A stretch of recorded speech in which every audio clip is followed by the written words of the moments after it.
Si aujourd'hui tu n'arrives pas à économiser 100 000 euros, ce n'est probablement pas parce que tu ne gagnes pas assez. C'est parce qu'on t'a appris à dépenser avant même de réfléchir. Et le pire, cette erreur peut te coûter des dizaines de milliers d'euros sur les prochaines années. Dans cette vidéo, je vais te montrer les 6 étapes exactes qui permettent aux gens ordinaires d'économiser leurs 5 000 premiers euros, même avec un salaire normal. Et reste bien jusqu'à l'étape numéro 5, parce que c'est celle qui fait la différence entre les personnes qui économisent une fois et celles qui deviennent réellement riches. Pourquoi ce sujet est important ? Parce que les 5 000 premiers euros, ce n'est pas juste de l'argent. C'est le moment où tu arrêtes enfin de vivre en mode survie. Quand tu as zéro épargne, chaque problème devient une catastrophe. Une panne de voiture, une facture, un licenciement. Mais dès que tu atteins ce premier palier, tu commences à respirer différemment. Et si tu ignores cette vidéo aujourd'hui, tu risques de continuer à faire les mêmes erreurs financières pendant encore 5 ou 10 ans sans même t'en rendre compte. La plupart des gens pensent qu'ils ont un problème de salaire, mais en réalité, ils ont surtout un problème de fuite invisible. Et c'est dangereux, parce qu'une fuite invisible, tu ne la remarques jamais immédiatement. Un café ici, un Uber Eats là, un abonnement oublié, une promo Amazon à minuit, un paiement sans contact que ton cerveau oublie en 3 secondes.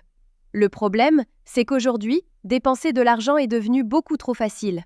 Avant, quand les gens payaient en liquide, ils ressentaient physiquement l'argent partir. Aujourd'hui, tu appuies sur un bouton et ton cerveau ne réalise même plus que tu dépenses.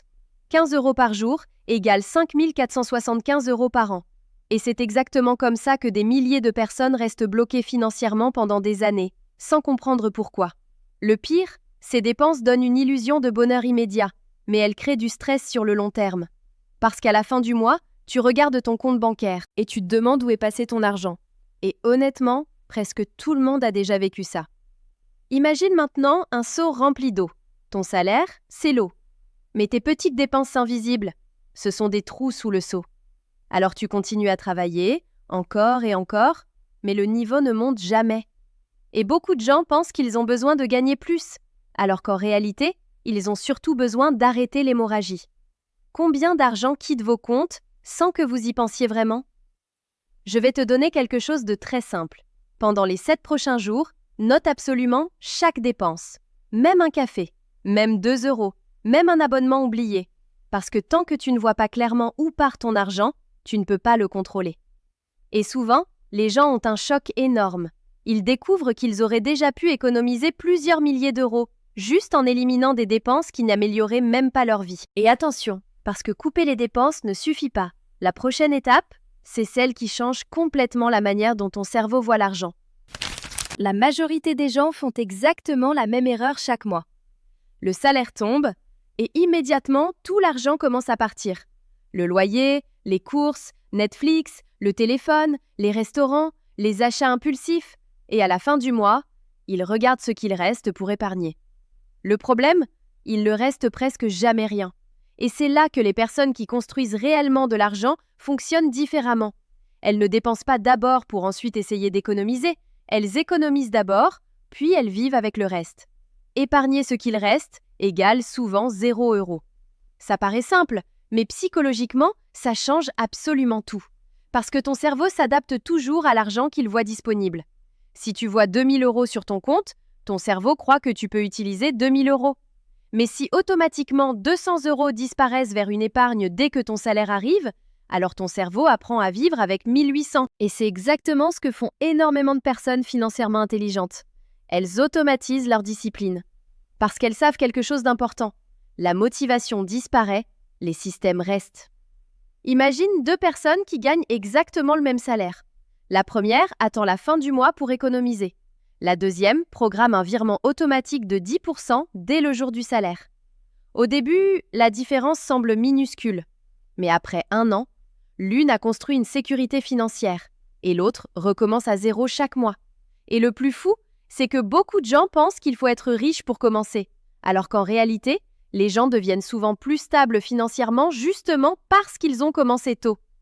300 euros économisés chaque mois égale 3 600 euros en 1 an. Je vais te donner une règle extrêmement simple. Le jour où ton salaire arrive, une partie doit disparaître automatiquement avant même que tu puisses la toucher.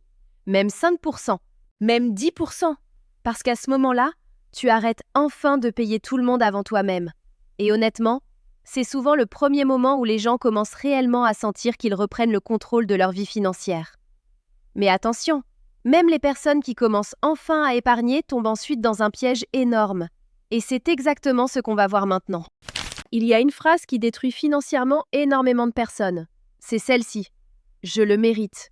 Et attention, le problème n'est pas de se faire plaisir. Le vrai problème, c'est quand les gens commencent à acheter des choses qu'ils ne peuvent pas réellement se permettre, juste pour donner l'impression qu'ils réussissent. Aujourd'hui, énormément de personnes vivent dans une compétition silencieuse. Le téléphone doit être plus récent, les vêtements plus chers, la voiture plus impressionnante. Et les réseaux sociaux ont rendu ça encore pire, parce qu'on compare constamment notre vraie vie avec les meilleurs moments des autres. Beaucoup de personnes paraissent riches, mais sont endettées. Et c'est là que le piège devient dangereux. Parce qu'avoir l'air riche et être riche, ce sont deux choses totalement différentes. Quelqu'un peut porter une montre à 8 000 € et stresser chaque fin de mois, pendant qu'une autre personne, beaucoup plus discrète, construit tranquillement des investissements, de l'épargne et de la liberté. Le pire, la plupart des achats statut donnent une satisfaction extrêmement courte. Tu ressens une excitation pendant quelques jours, puis ton cerveau s'habitue. Et ensuite, il veut encore autre chose. Est-ce que cet achat améliore vraiment votre vie ou seulement votre image? Je vais te dire quelque chose que beaucoup de gens comprennent trop tard. Les personnes réellement riches n'ont souvent rien besoin de prouver. Parce que leur objectif n'est pas d'impressionner les autres. Leur objectif, c'est la liberté. La liberté de dormir sans stress, la liberté de dire non à un travail toxique, la liberté d'aider leur famille, la liberté de ne pas paniquer au moindre imprévu. Et honnêtement, beaucoup de gens détruisent leur futur financier, simplement pour recevoir quelques secondes de validation extérieure. Un commentaire, un regard, un compliment. Mais ces moments disparaissent vite. Les dettes, elles, restent parfois pendant des années. Imagine deux personnes qui gagnent exactement le même salaire.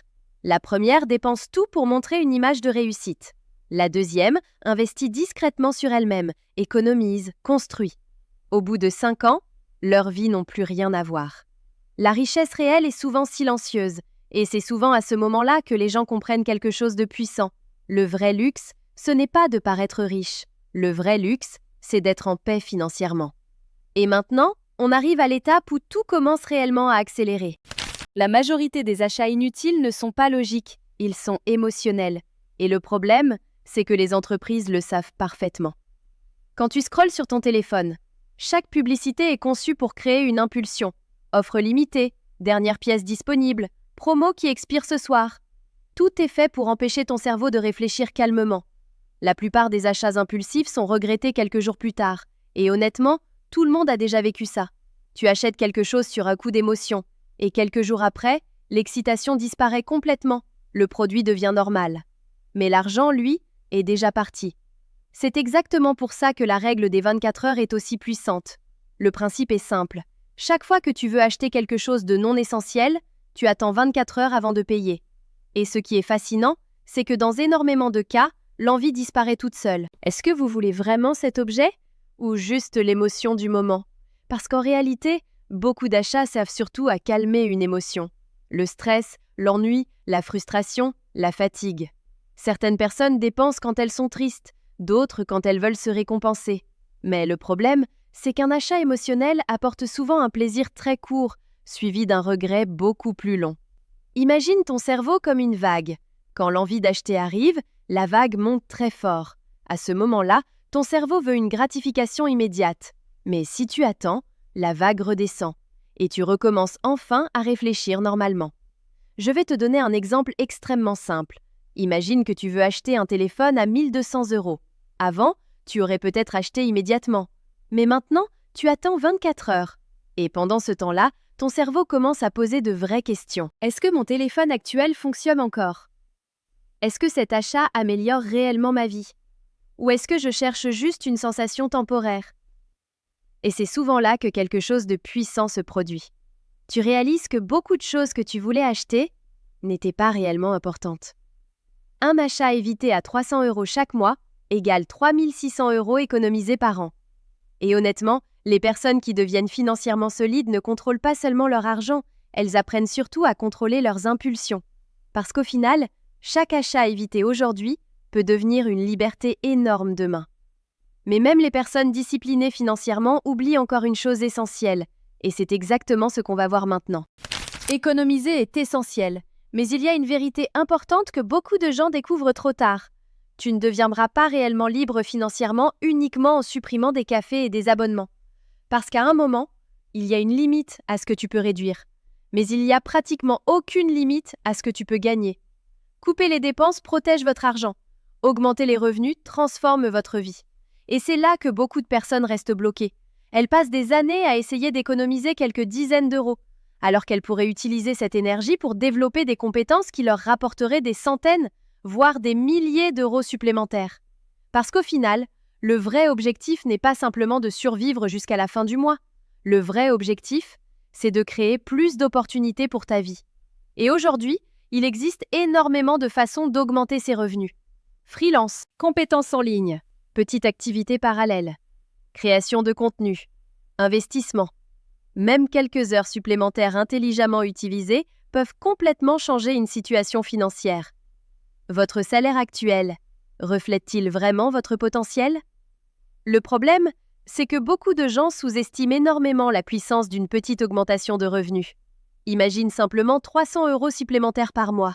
Ça paraît petit, mais sur une année, ça représente déjà 3 600 euros. Et souvent, ces revenus supplémentaires deviennent ensuite un accélérateur énorme. Parce qu'au lieu de vivre constamment sous pression, tu commences enfin à avoir de la marge. Tu peux épargner plus vite, investir, respirer un peu, et surtout, prendre de meilleures décisions. Et honnêtement, les personnes qui réussissent financièrement ne pensent pas seulement en mode « comment dépenser moins ?» Elles pensent aussi « comment devenir plus précieux ?» Parce que plus tu développes des compétences utiles, plus tu deviens difficile à remplacer. Et plus tes revenus peuvent augmenter. C'est exactement pour ça que certaines personnes restent bloquées financièrement pendant 10 ans, pendant que d'autres changent complètement leur situation en seulement quelques années. Un revenu supplémentaire bien investi peut changer toute une trajectoire financière. Et le plus intéressant, c'est qu'à partir du moment où tu combines une bonne gestion de l'argent avec une augmentation progressive de tes revenus, tout commence à accélérer. Mais attention, même les personnes qui gagnent plus d'argent tombent parfois dans un piège extrêmement dangereux. Et c'est exactement ce qu'on va voir dans la dernière étape. La plupart des gens pensent que la discipline, c'est une question de motivation. Mais en réalité, la motivation disparaît extrêmement vite. Certaines personnes sont motivées pendant 3 jours, puis elles retombent exactement dans les mêmes habitudes. Pourquoi? Parce qu'elles essaient de changer leurs actions sans jamais changer l'image qu'elles ont d'elles-mêmes. Vos habitudes suivent souvent l'identité que vous croyez avoir. Quelqu'un qui se dit constamment « je suis nul avec l'argent, je n'arrive jamais à économiser, je dépense toujours trop », va inconsciemment continuer à agir comme cette personne. Mais à partir du moment où ton identité change, tes décisions commencent aussi à changer. Et c'est là que beaucoup de gens comprennent enfin quelque chose de puissant. Les personnes financièrement solides ne prennent pas juste de meilleures décisions. Elles deviennent une version différente d'elles-mêmes. Quelle est l'identité financière que vous répétez dans votre tête depuis des années? Imagine 2 personnes. La première dit « j'essaie d'économiser ». La deuxième dit « je suis quelqu'un qui gère intelligemment son argent ». Ça paraît presque identique, mais psychologiquement, la différence est énorme. Parce que dans le deuxième cas, chaque action renforce une nouvelle identité. Épargner devient normal, éviter un achat impulsif devient logique, investir devient naturel. Et honnêtement, c'est souvent à ce moment-là que les gens arrêtent enfin de vivre dans le chaos financier. Je vais te dire quelque chose de très important. Les premiers 5 000 euros ne changent pas seulement ton compte bancaire, ils changent surtout la preuve que tu donnes à ton cerveau. La preuve que tu es capable de contrôler ton argent. La preuve que tu peux construire quelque chose. La preuve que tu n'es plus obligé de vivre constamment sous pression. Et une fois que ton cerveau commence à croire ça, tout devient différent. Les petites habitudes répétées créent les grandes transformations. Parce qu'au final, la richesse n'est pas seulement une question d'argent, c'est souvent une question d'habitude, de patience et d'identité. Et c'est exactement pour ça que certaines personnes restent coincées toute leur vie, pendant que d'autres construisent progressivement une liberté que personne ne voit au début. Et honnêtement, le jour où tu atteins tes 5 000 premiers euros, tu réalises souvent que le plus important, ce n'est pas seulement l'argent, c'est la personne que tu es devenue pour y arriver. En résumé, élimine les dépenses invisibles, paie-toi en premier, arrête d'acheter pour impressionner, contrôle les achats impulsifs, augmente tes revenus et construis une vraie discipline financière. Et toi, Quelle est la dépense qui t'empêche le plus d'économiser aujourd'hui? Et surtout, avant de faire l'erreur financière que des millions de Français regrettent pendant des années, regarde cette vidéo juste ici. Elle peut littéralement te faire économiser des dizaines de milliers d'euros.